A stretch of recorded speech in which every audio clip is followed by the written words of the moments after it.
नमस्कार, मैं हर्षित तिवारी। अभय न्यूज के 30 जनवरी शनिवार दोपहर के बुलेटिन में आप सभी का स्वागत है।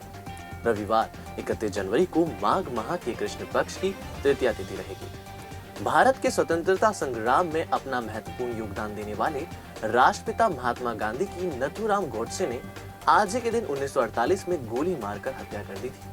अभय न्यूज के पूरे परिवार की ओर से महात्मा गांधी को भावपूर्ण श्रद्धांजलि।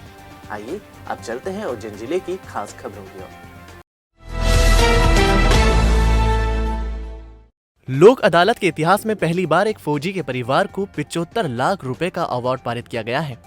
भारतीय सेना में टैंक चलाने वाले सैनिक राजू वर्मा की सड़क दुर्घटना में मौत हो गई थी।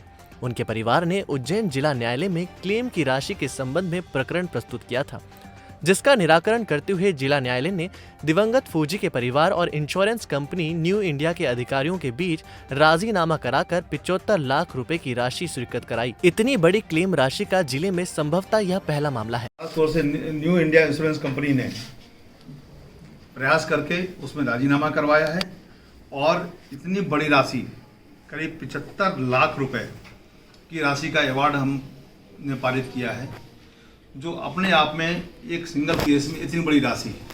जिला सत्र न्यायाधीश एवं जिला विधिक सेवा प्राधिकरण अध्यक्ष नरेंद्र प्रताप सिंह ने बताया कि आज 30 जनवरी को लोक अदालत का आयोजन किया जा रहा है, जिसमें क्लेम से संबंधित लगभग 25 प्रकरणों का निराकरण किया जाकर लगभग 1.25 करोड़ रुपए का अवार्ड पारित किए जाने की संभावना है। न्यायाधीश श्री सिंह ने यह भी बताया कि आगामी 10 अप्रैल को मेगा लोक अदालत लगाई जाएगी, जिसमें साधारण किस्म के प्रकरणों का निराकरण किया जाएगा। इस अवसर पर उन्होंने यह भी बताया कि कोविड के कारण न्यायालय की गतिविधियां थम सी गई थी, लेकिन 18 जनवरी से विभिन्न न्यायालय पूरी क्षमता से काम कर रहे हैं और अब तक 9,400 प्रकरणों का निराकरण किया जा चुका है। गौरतलब है कि लॉकडाउन के कारण कोर्ट में चल रही प्रकरणों की सुनवाई न हो पाने से निराकृत प्रकरणों की संख्या में कमी आई है। अब लगातार कोशिश कर लोक अदालत, मीडिएशन और प्ली बार्गेनिंग जैसी योजनाओं के द्वारा अधिक से अधिक मामलों में निराकरण किया जाएगा। आप लोगों के माध्यम से एक चीज़ और बताना चाहता हूं कि हमारे यहाँ अब पूरी हियरिंग शुरू हो गई है और 10 अप्रैल को एक मेगा लोक अदालत, नेशनल लोक अदालत की संभावना की तिथि आई है। उसके लिए हम अभी से प्रयास कर रहे हैं और उसमें उम्मीद करते हैं कि 10 अप्रैल को भी बीमा कंपनी और पक्षकारों के सहयोग से हम एक लैंडमार्क डिस्पोजल खास तौर से क्लेम केसेस में रखना चाहते हैं, जिससे कि पीड़ित पक्षकारों को जिनको पैसे की आवश्यकता है उनको मिल सके। 30 जनवरी को प्रतिवर्ष महात्मा गांधी की पुण्यतिथि के उपलक्ष्य में यह दिन शहीद दिवस के रूप में मनाया जाता है। उज्जैन के पुलिस अधीक्षक कार्यालय पर भी पुलिस के सभी अधिकारियों की उपस्थिति में शहीद दिवस पर 2 मिनट का मौन रखकर देश के लिए अपनी जान न्यौछावर करने वाले शहीदों को श्रद्धांजलि दी गई।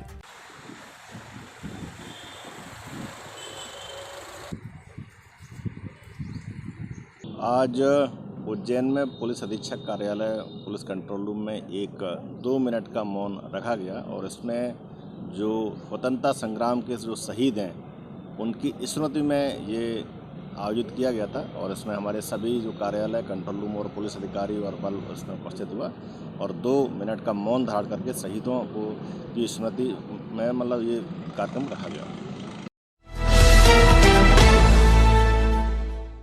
खासरोद ब्लॉक के ग्रामीण क्षेत्रों में सरकार द्वारा नवीन हायर सेकेंडरी स्कूल भवनों की सौगात दी गई थी। भवन की स्थिति देखकर पता चल रहा है कि यहाँ किस तरह निर्माण हुआ है। अधिकारी जानकारी जुटाने पर सामने आया कि निर्माण एजेंसी PIO द्वारा बीरछा गांव के हायर सेकेंडरी स्कूल के भवन निर्माण में जमकर भ्रष्टाचार का खेल खेला गया है। ग्रामीणों ने बताया कि भवन निर्माण के वक्त भी हमने ठेकेदार, इंजीनियर और अधिकारियों को मौखिक शिकायत की थी, लेकिन किसी ने भी भ्रष्टाचार के चलते ध्यान नहीं दिया, जिसका परिणाम अब दिखाई दे रहा है।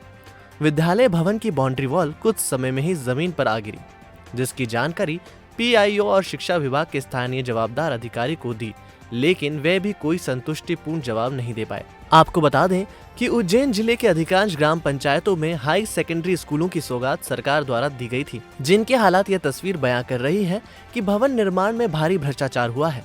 सभी नवीन भवनों की उच्च स्तरीय जांच की जाए तो दूध का दूध और पानी का पानी हो जाएगा। साहब, जैसे सरकारी स्कूल का एक बाउंड्री वॉल का मामला है। जी सर। ये बाउंड्री वॉल सुनने में आया कि 6 महीने भी पूरी नहीं चली ना सर। तो इसमें क्या मामला हुआ था? इसमें ऐसे क्या जो हल्का माल लगाया था जो ये मतलब जो 6 महीने भी नहीं चल पाई थी? सर अब मेरे मुंह से कहने से कोई मतलब नहीं, आपको खुद को देख रहा है। एक तो इतना घटिया माल लगा रखा है इसने, देखो इतना बड़ा क्या नाला है जहाँ पे बिल्कुल ही घटिया माल रखा है। उसके बाद 8 mm और 10 mm के सलिए लगा रखे इसने। ठेकेदार है पवन अग्रवाल।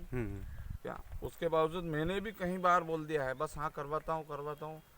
मैंने यहाँ पे क्या है, इस बाउंड्री के अंदर करीब 200 पौधे लगाए थे। ये बाउंड्री टूटने की वजह से सारे पौधे खराब हो चुके हैं।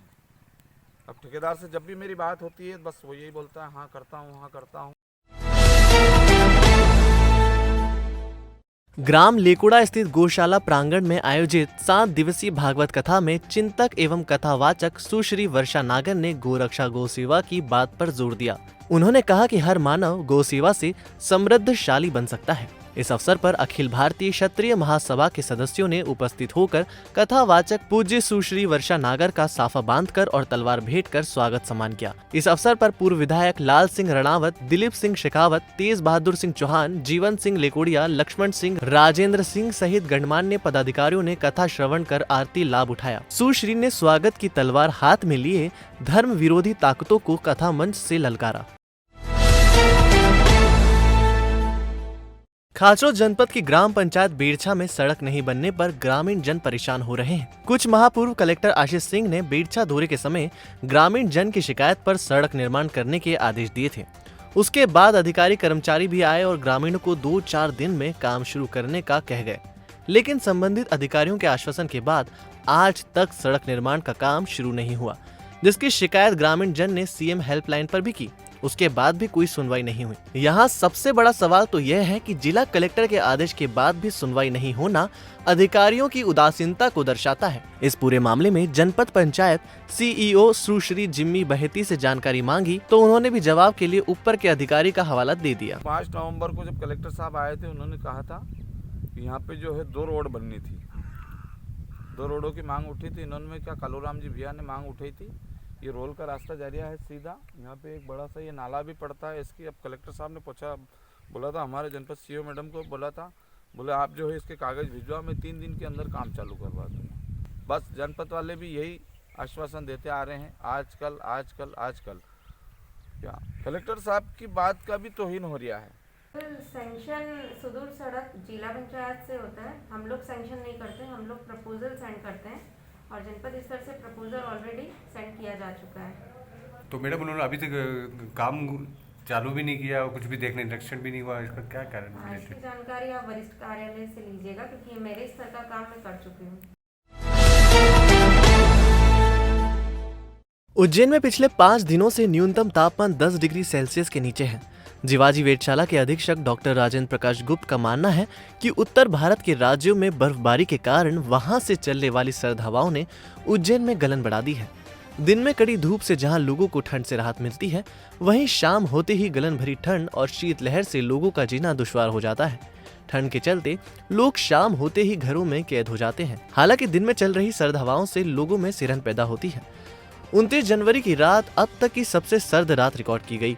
इस रात को पारा अपने न्यूनतम स्तर 5 डिग्री सेल्सियस पर रहा। ठंड से बचने के लिए लोग अलाव का सहारा ले रहे हैं।